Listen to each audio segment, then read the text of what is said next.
Welcome to day 2 of Campfire. I want to thank everyone for being here. Everyone have a good night last night? Yeah, good, excellent. Well, I'm glad to hear it. It was really good. Thank you for those of you who joined us on the bike ride this morning. I just wanted to share this. This is what we did this morning. And if you can see here, this first climb where it gets spiky, that's where I was dropped from my own ride. And the rest of them went ahead of me. But thank you for everyone who came along. It was a small and mighty group, but we're continuing to raise funds for the automatic defibrillator for the Monterey Fire Department.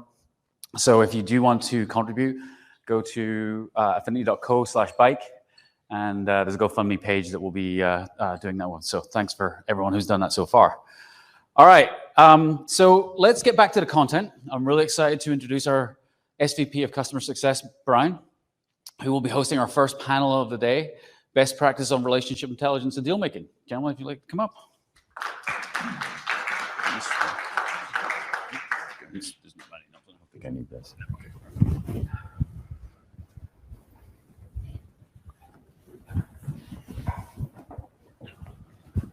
Good morning, everyone. Welcome. This is exciting to jump into day 2. My name is Brian Clogley. I look after customer success at Affinity. So I've been at Affinity for a few years now, 3.5 years. My team is focused on getting Affinity customers up to speed on all of our main workflows, deal flow, fundraising, portfolio management. And a lot of the things that they do every day, we're going to highlight some of those key best practices in this session. So relationship intelligence best practices. So we're going to dive right in with some intros. So why don't we get going? Irfan, you want to start? Sure. Irfan Iqbal, I'm a partner managing director with the global investment bank called Elantra. I've been doing tech banking for 20 years. At Elantra, we are about 400 people in investment banking across something like 25 countries. We also have a different division that does alternative asset management. And so we've been kind of a user of Affinity, and unfortunately we are a Microsoft Dynamics Insights shop, but a few of us have gone out and gotten our own Affinity subscription, which we're happy to talk about today. Great. Brian? Hey, I'm Brian Smiga. I'm based in New York, but we invest globally. Alpha Partners, we're a growth equity fund that funds B, C, and D rounds, working with early stage VCs who are constrained in those growth rounds. And so in exchange for deal discovery, diligence, and helping manage the investment, we share the carry with the source VC. And so we've returned about $50 million to source VCs in shared carry since we started in 2014. This makes Affinity the perfect intelligence CRM for us because we want to deepen and build relationships with early stage VCs and VCs at all stages. And it really was like tailor-made for our business. If anyone has any questions, I'd be happy to chat afterwards. Jason? Hey everyone, Jason Hanlon. I'm based here in San Francisco. I look after Strategic West accounts here. We're a team of 6, growing. I've been with Affinity about 2.5 years, and I've been in the CRM space for 10 years total. Great. So we have a representation of our largest accounts on the West Coast. Brian's representing venture capital from New York and globally, and Irfan for investment banking. So let's dive in. Maybe we'll start with you, Irfan. As it relates to relationship intelligence, like what does that mean for your firm in investment banking? Yeah. Well, I think there's 2 different kind of answers. What does it mean personally for a banker, and what does it mean for the firm? I mean, personally, what it means is I need to know what I should know. Every call I'm having with the perspective, we sell companies, right? So we are meeting founders or owners of businesses, and typically the stage that it's a one-time sale, right? Where it's once the company's selling or raising capital. And so knowing certain key elements of the business to qualify if we're a good fit, if they're a good fit, getting that information quickly so that we can get into the second order of relationship and giving a preview of what it would be like to work together. As a firm, I think it's tapping into the deep networks that each banker has, right? We have offices in Frankfurt and Paris and New York, everywhere, right? We have a healthcare team, we have a generalist team, we have a tech team. And, particularly when we're talking to private equity firms or buyers, there's usually somebody else who's talked to somebody.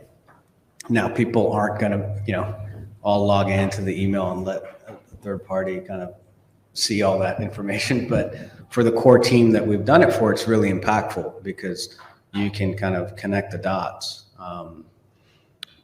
So that's where, a firm, a service like Affinity is helpful. So essentially making sure the team stays on the same page. All right, great. What about you, Brian? Well, we've been saying for years that PE and venture is a relationship business. And, VC is really quite a small community. It's, 2,000, 2,500 firms in North America. It's pretty easy to know the entire community, but you need a tool, right? And so I think if you look at all the components of private equity and venture, you've got access, deal access, you've got underwriting, and you have capital raising. And deal access is 95% relationship intelligence, right? If you don't have the relationships and the respect and the rapport, you're not going to get invited into great deals. You're going to get adversely selected deals. And then on diligence, you're constantly going to the black belts or experts in every space you're investing in. If you know the entire venture community and the founder community, you can pinpoint and snipe calls with experts about any company you're investing in. So you always are talking to people smarter than yourself. And then finally, cap raising, which is the hardest thing we all face. There's a lot of emerging managers. It's a really tough climate in which to raise funds right now. That's 100% relationship intelligence. So the difference between just relationships and relationships intelligence is really beginning to use the teams work as a team and row together. It's about empowering the most junior analysts and associates to begin to build their own career-long network of relationships. And as evidence of this, we've had 2 analysts we hired with just 1 or 2 years of experience. And after working for us for a few years, one went on to become a VP at Optum Ventures and another became a partner at SAS Ventures. So we really feel like Affinity was a big part of what they were bringing to their new elevated roles at new firms. We hate to lose them, right? But because we're mentors, we're happy to see them. And then they just become part of our network. So this relates to the fact that with analysts and associates building their own book of relationships, only in a tool like Affinity is all that shared with everybody, right? And so my partner and I enjoy the benefits of every single team member's relationships, and they benefit from our relationships. And I think this is really the DNA of Affinity. Right. Thanks, Brian. So Jason, for you, as you think about your accounts that you're working with in the West, how are they using Affinity to find kind of the best deals, find the best opportunities? If you could maybe give us an example of what you're seeing out there across that portfolio. Yeah, definitely. And I know we're talking a little bit about like data and analytics in the next section, but I think it all ties together, right? Like building off what Brian said, it's about feeding into the relationship graph, right? Building good hygiene early on, associates and analysts to know who, folks like Brian who've been in the business for 20, 30 years, know who they know, right? Or longer, right? So I think it starts there. So building good hygiene of how to outreach companies that they might hear about in newsletters, in the waiver wire, that sort of thing. And to start having those conversations early so they can get, some more experience, right? So what does that lead to? It leads to, I think, deals lists, target lists. And if you do it in a smart way, you can layer on that communication data, who you know, who you've maybe seen before, who you maybe want to see, or who you haven't seen yet that you have a relationship with, and tie that all together to really uncover maybe diamonds in the rough, folks that you should be talking to that you haven't given a lot of love to. And that's something that I think we provide that people like as they start to get up and running on the platform to do their job a little bit more efficiently. Yep. Great. Arfan, how are you guys using Affinity today to uncover the best opportunities? Yeah, so we've got a couple different ways that we're using Affinity. Ultimately, we're in the information business, right? So when we get time with the founder, an owner, or an investor, we're trying to be most impactful and catalyze a connection ultimately that can lead to something more. And so, our healthcare team is probably more like a super user. They're a smaller team, so they just have, a couple partners and an analyst. So they're actually trying to automate a lot more. So they've fed in all of the data that we have from our deal tracking sheets over the last 3 to 5 years across our tech and healthcare team. So they put that all in. Now I can log in and see any investor and see all the deals we've shown them. Or a buyer and see everything that not just my team, but the healthcare team may have shown them. I can also see who's, contacted most, who has the best, relationship. So that's all super helpful. I think they're using it on a deal tracking basis. I think personally, I'm probably not wanting to do that. I like having an analyst keep an Excel spreadsheet for that stuff. But where I'm finding it most impactful is we have employed a high velocity calling model. We've mimicked what Summit TA have done for 20, 30 years, and every other growth equity firm does. We candidly compete with them as much as anything else because they just hire, college grads that are just smiling and dialing. So what we've done over the last couple of years is we've also done the same thing, right? Which isn't, bankers don't typically want to do that, but we have, hundreds of calls a month that we're doing with folks right now, and it's all sitting in Insight, and we have a data analyst that's like building some sort of a report that they want me to go into, but it just doesn't work. So literally what we're doing is creating lists, right? It's like a list of your prospects that are quality, keep them in one place. Here's buyers that tell me what they want, whether it's a venture capital or strategic, keep them in one place. And then just do basic things, right? My notes are in there. The great drop downs that you guys have been doing are in there. Now I don't need my India team to go find out how much they've raised, how many people they are. It's all in there. And so now, like when I'm on a call, because I could be on 3 to 5 calls every day, I can just log in and say, oh yeah, this idea is for you. This idea is for you. Or remembering if I said I'd do something for somebody, it's in there. So for me, it's really helping that more on the business development side.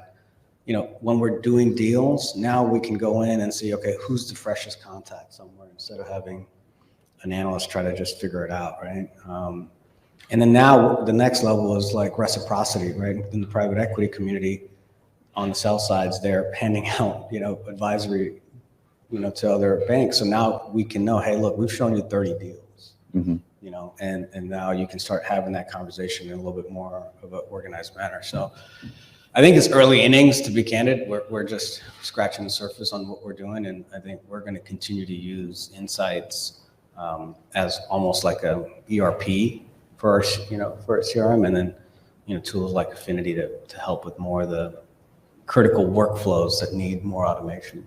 Great. Thanks for walking through that. Brian, what about for you at Alpha? So we source Series B, C, and D mid-stage rounds in two channels. One is we study sectors, we identify rapid growth companies, and then we work back to the cap tables to the early stage VCs that are in the companies, and we call them up. And then the other way is we've built a network of about 800 VCs that have sent us one or more mid-stage rounds. And with those, we conduct annual or semi-annual portco reviews. And we're only looking at their growth companies, so it's a pretty short call, right? So then there's this unit of business called the call or the conversation with the VC.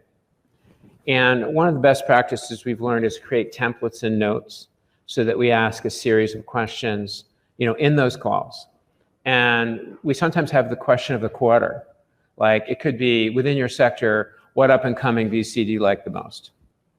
And this is private data. So, in Affinity, we've got our collective data.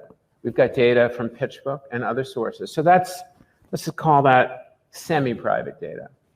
But it's these intimate conversations we have with VCs about the growth companies and about what they think about their sector. That's truly private information, right? And so what I would encourage Affinity to do, and all the VCs in the room, is to think about, it's not just what you can look up in Affinity to be prepared for the call.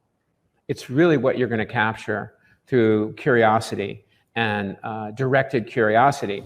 And I encourage everyone to collect your own private information that drives your investing. This has been the big aha for us. And we use notes, and we can't wait till notes can be structured instead of free form. Can't wait. Yeah. And I won't evangelize for any more features now. Yeah. We have a whole section for that.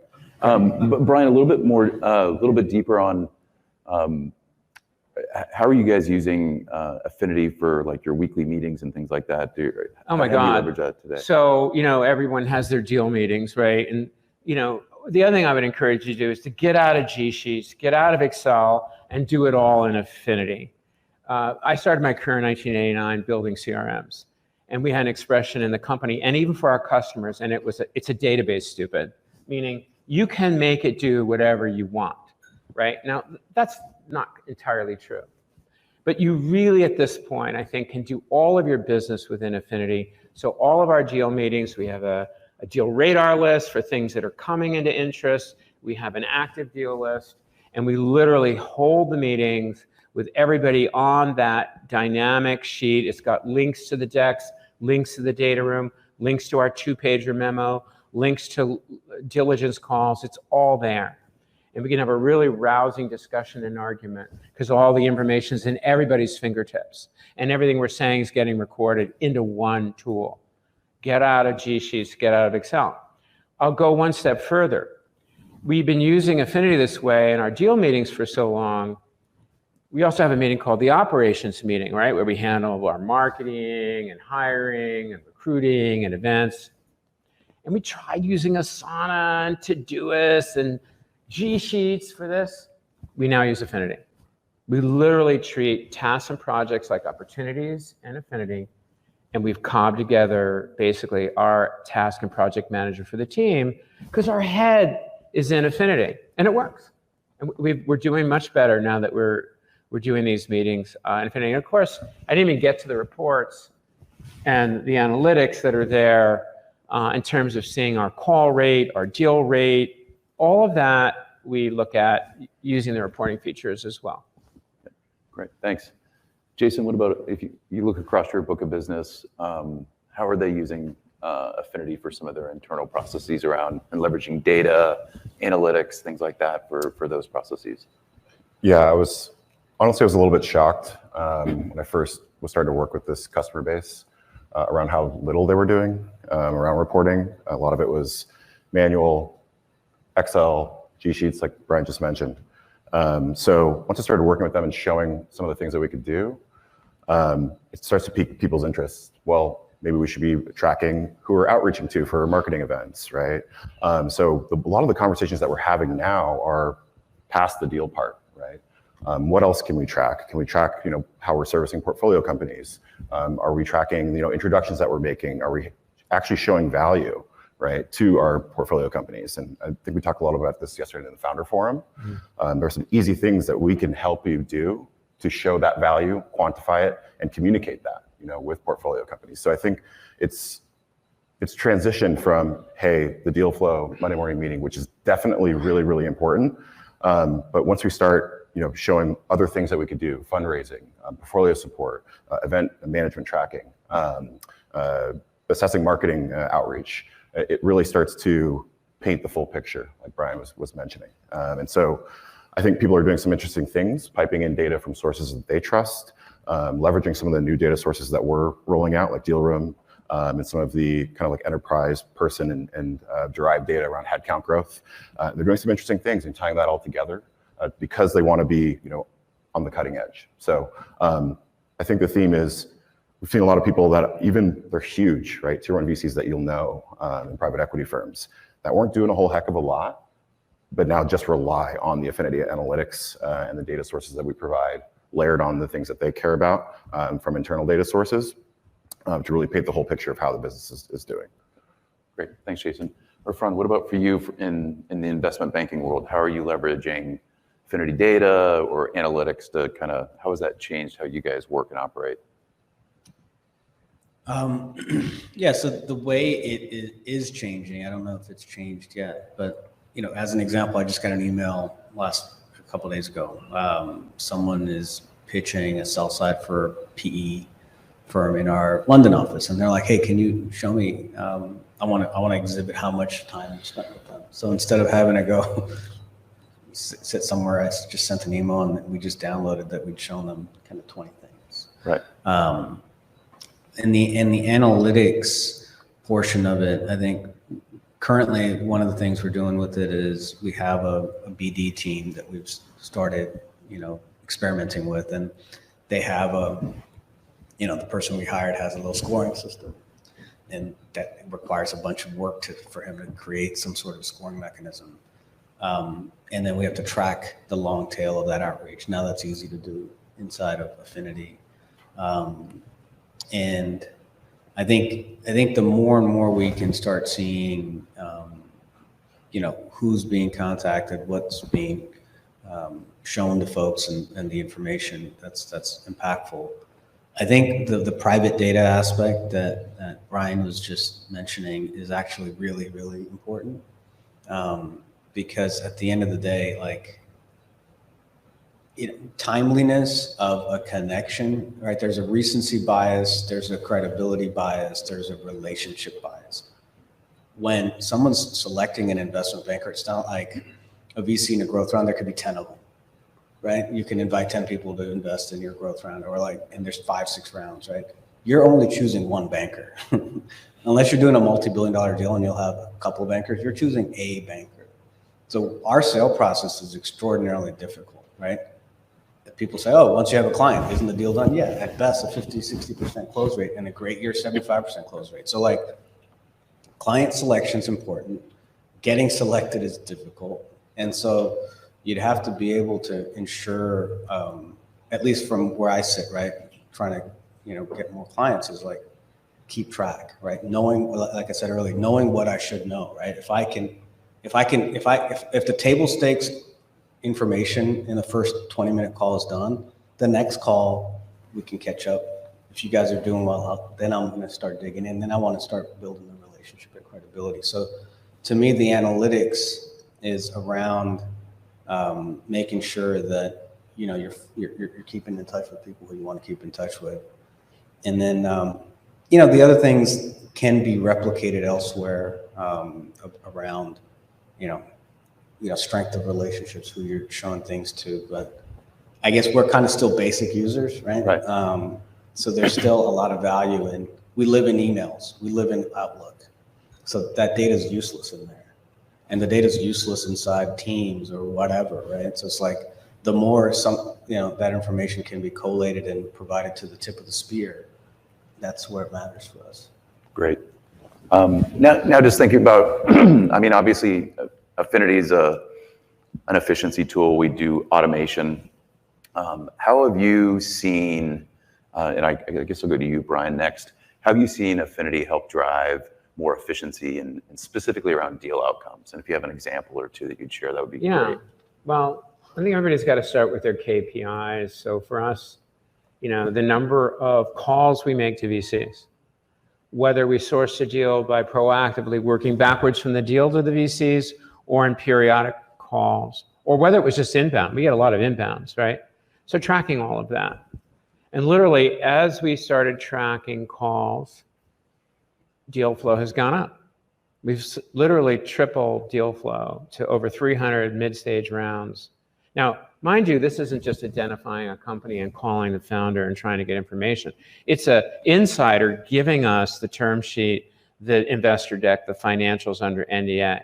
So we have both proprietary access and proprietary information about 300 deals. So this is a real pleasure as an underwriter, right? When you can select 6 deals out of 300 a year. So start with your KPIs, and for us, it was things like calls and how we sourced the deal and how we scored the deal. So we score deals on 7 points on a 4.0 scale each, and if they don't score over 3, within 3 days we say, hey, we're going to really regret it, but we're going to pass on your deal, and we send them an engraved beer mug. But then the rest we diligence, right? Yeah, we get the consolation. But now we track this in Affinity, right? Did they get the beer mug, right? And how many beer mugs did we send? These are all KPIs, right? And then we host events. We do quarterly partner-only breakfasts in San Francisco, New York, and less frequently in Austin, Chicago, and Boston, and LA. And now that we're integrated with Eventbrite, and with we host these with other VC firms, we can really richly share data on who came, who didn't come, who's responsive, who isn't. We built a list of 700 VCs we invite to these events. And all this has become much more efficient by deciding what we wanted to measure. And then Affinity came through, using the Eventbrite integration, for example. So these are some of the ways that we've gotten a lot faster and more efficient at Alpha. Jason, what about you for your book of business? What have you seen different efficiencies people have used to drive deal outcomes? Yeah, we see quite a bit. So what I might say is start slow, right? And just make sure, like Brian was mentioning, you're tracking all the things that you want to track. People will come to us all the time and say, we want to be more efficient in X, Y, Z. Well, what does that really mean, right? Do you have things set up in Affinity that make sense, right? And so lean on us and our team to have that conversation if you haven't had it with the team, or get some of our input, right? So making sure that you have all of the data points that are important to your team or your business, set up in a structured way, right? And then let us do our enrichment, depending on what data source that you like or care about, to take some of that off your plate. What I then would say is, maybe working up a little bit more to, and we have some folks in the room that are pretty sophisticated at this, right? Tapping into things like our API and doing some interesting things around interactions and tying together other systems, right? So we're thinking about like the crawl, walk, run. That's more on the run side. I would say start with the crawl, make sure things are set up in a smart way. You're doing the things that are gonna at least make those meetings more efficient that you talk about, Brian, so you can have those vigorous debates, make decisions faster, and then close the loop faster. So we have a lot of customers now who are leveraging our bulk email, reaching out to folks to outreach things that they might care about, events that they're doing, or even sending to clients, right? So I think those are things that you could start to layer onto your processes if you haven't yet. But I would just say before we get to, yesterday, Casey from Omer's interested in an awesome thing around data orchestration and data processing and inputs and the orchestration layer. Before you get there, have a conversation around what is it that we want to track, how are we going to get there, and have that conversation with us and our team, because we can draw on the close to 2,700 clients that we have worldwide to really show what other folks are doing and get people inspired. So I might say, start slow and then work your way up to full automation, which we see a lot of folks in our book of business doing today. So Irfan, for you, so let's just say in the audience or online, there's a new investment banking firm that's getting started on Affinity. What advice would you give them as they start to digitize their process? Since you've already gone through it, you're getting value out of it. What would you say for them to think about first? I mean, it depends on the size of the firm, right? If it's a small firm or a large firm. For large firms, I think it's very difficult. Bankers are not great users of technology, and even tech bankers are not. And some firms have built their own homegrown solutions that they swear by, and they're no good. And people have spent tons of money on Salesforce and try to do that, it's no good. And then it's so start somewhere, right? Sounds like you don't have a lot of competition out there. No, there's a ton of competition, but a lot of bankers don't want to share data, right? Because the way that the nature of the industry is people are individual contributors. And so getting adoption is really hard, right? Even on our team, we're using it, but there's certain folks that feel some kind of way. So start somewhere, I guess, is my advice, is perfection is the enemy of good. Just start somewhere. And start using it for whatever piece of the puzzle you want to use it for. We had this 2-year-long digitization group that was inside the firm, and one of my team members was on it. And yeah, they were like, "Oh, let's do everything inside of a CRM." It's it's not going to happen. Yeah. And so just start somewhere and get using it. And we've definitely seen a lot of investment banking firms get going on the BD side of things instantly. So And so that would be my advice, is start there. Brian, what about you for new venture firm getting going on Affinity? What advice would you give them as they start to it comes back to it's a database, stupid, and it means it's a really easy to customize database. And it's really easy to get off of G Sheets and Excel and do the work, and most of the work in Affinity. So start small, start with your KPIs, but remember, you can customize this tool to your own bespoke way of sourcing and diligencing and reporting. Second, leverage the customer success team. Sabina was our customer support person and success person, and she's still with us today. And I'd say whenever a new feature comes out or whenever we have a question, she's back to us in 48 hours.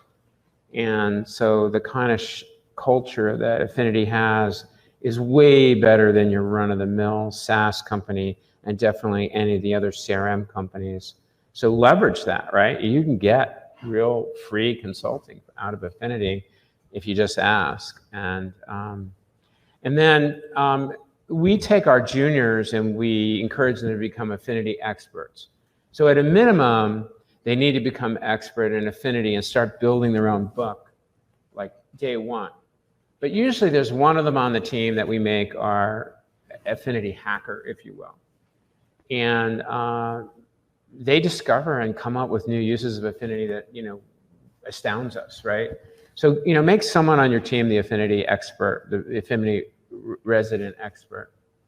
That's my main points. Great. Well, now we want to hear a little bit more about what you'd like to see around automation. So obviously, Affinity does an amazing job of consuming email and calendar information, helping you automate, stay on the same page. So there's not a lot of manual data entry with Affinity, but there's more things that we can do around the deal process. So, Irfan, maybe we start with you. If you could, I'd like Brian to start. Are you okay? Great.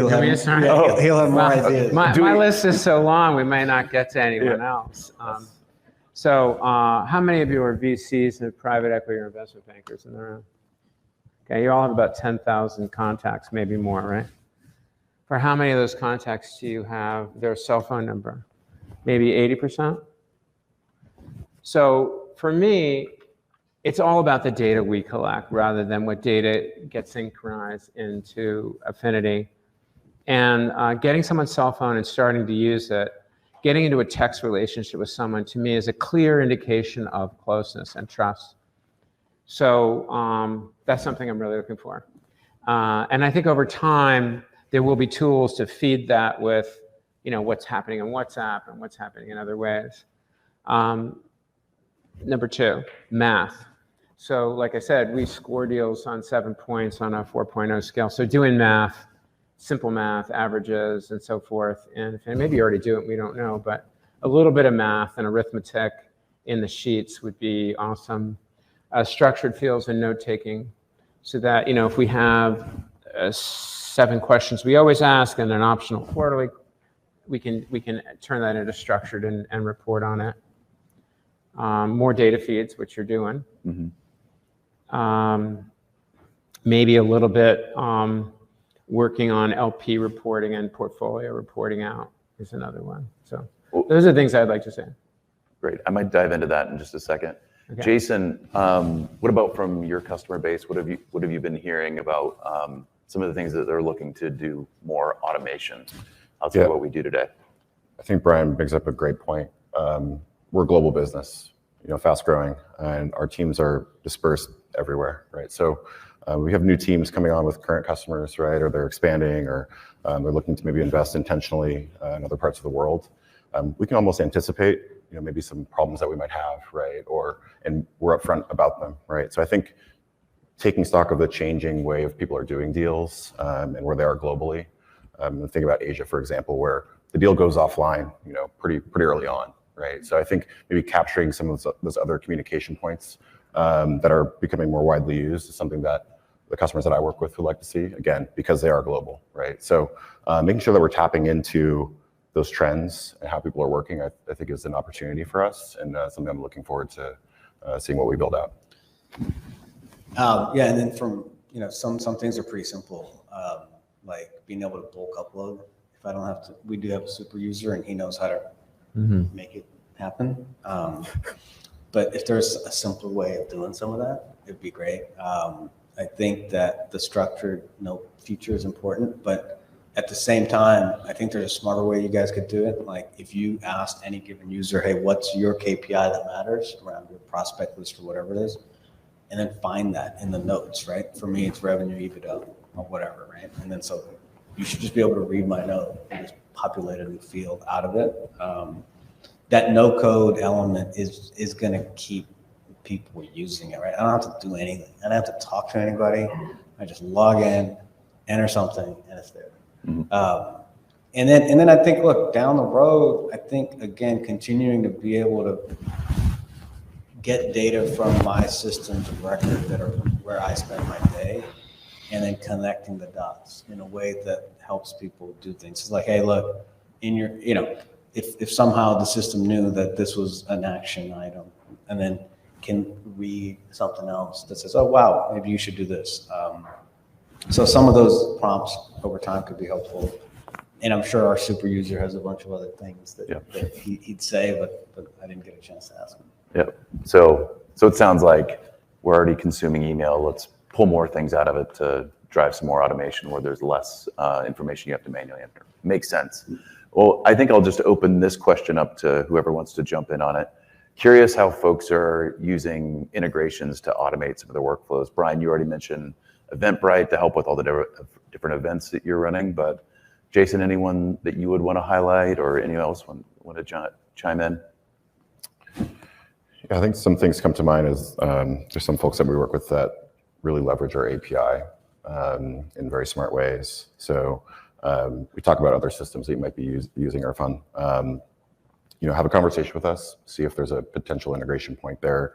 Like Brian mentioned, we can give you some consulting, right? Because we see a lot of some interesting things. Lately, let's see, saw a PitchBook integration that I thought was pretty awesome. So we have our native integration, but there's some other things that we could do there around maybe pulling in other data points that are important to your team, right? So have that conversation with us. When I saw it, it was pretty awesome, right? So I'm happy to talk about that with folks around maybe piping in data sources and some of the things that I've seen to do it, in a smart way, in a systematic way, to give you more value to you and your team. So I'm happy to talk about some of those integrations and what I've seen out there if people are interested after this. Yeah. Great. So we do Eventbrite, MailChimp, Slack, G Suite. We tried PitchBook, and we probably will try it again. They're a little bit stingy on the data. I'll tell you the fields I think they need to make. Because the benefit of PitchBook, because we just always go to PitchBook and plug stuff in, right?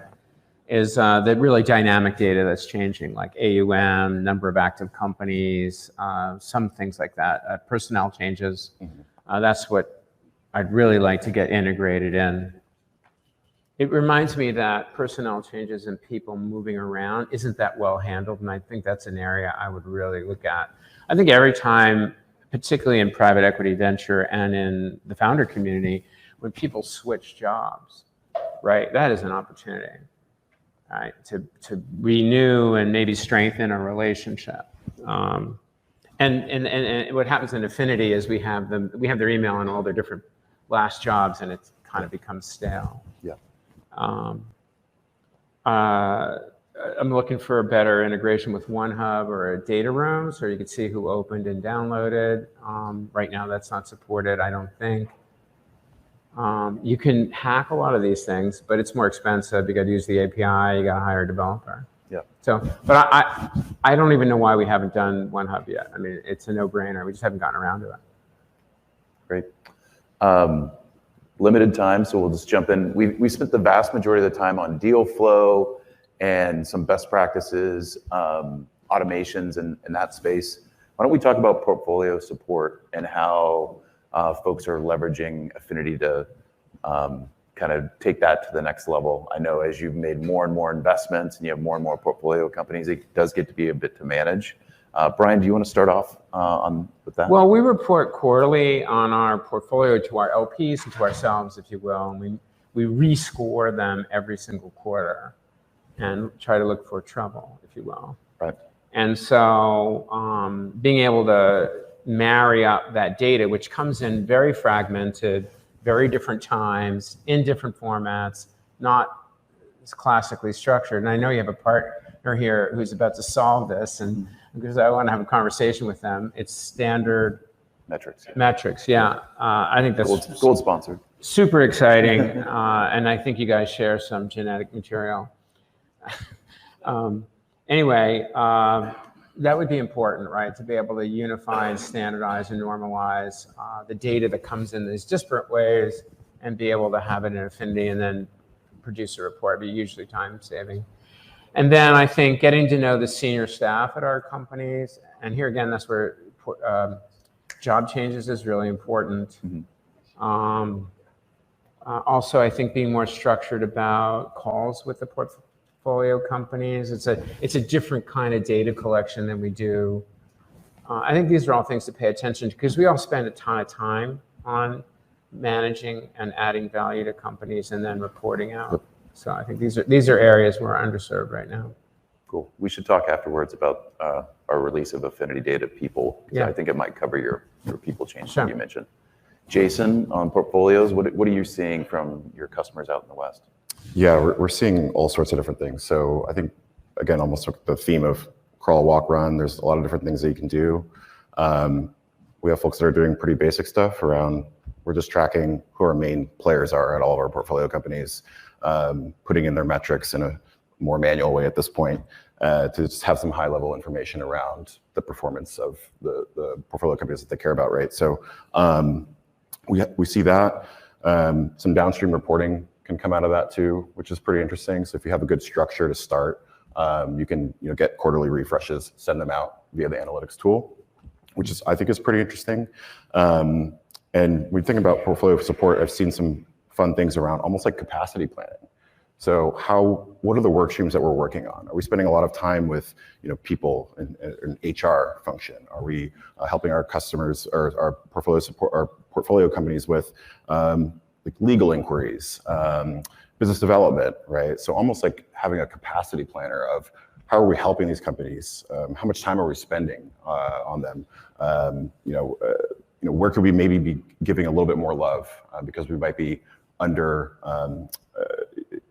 not spending as much time or working on the work streams that our portfolio companies care about. And then, like I mentioned earlier, you can actually produce that and have conversations with those portfolio companies if you are starting to track that level of detail. So we see folks that are doing very basic things around who are the important players, what are the high level metrics, to almost like how often and how much are we servicing these portfolio companies, and then having those conversations with them. One other interesting thing that I've seen recently is in business development, had a VC firm say, hey, who are 100 companies that you could sell to right now? Names, email domains.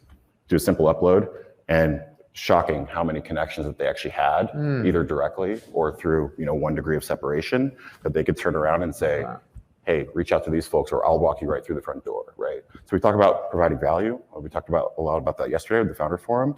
So I think those are some easy things that we could be doing and showing our customers that they could do to better service portfolio companies and show value. Yeah, the warm introductions, it works almost every time.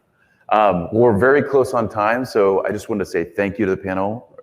Really appreciate you guys taking time, sharing your best practices with relationship intelligence, and thanks to everyone here. I appreciate everybody joining and excited about getting going on the rest of day 2.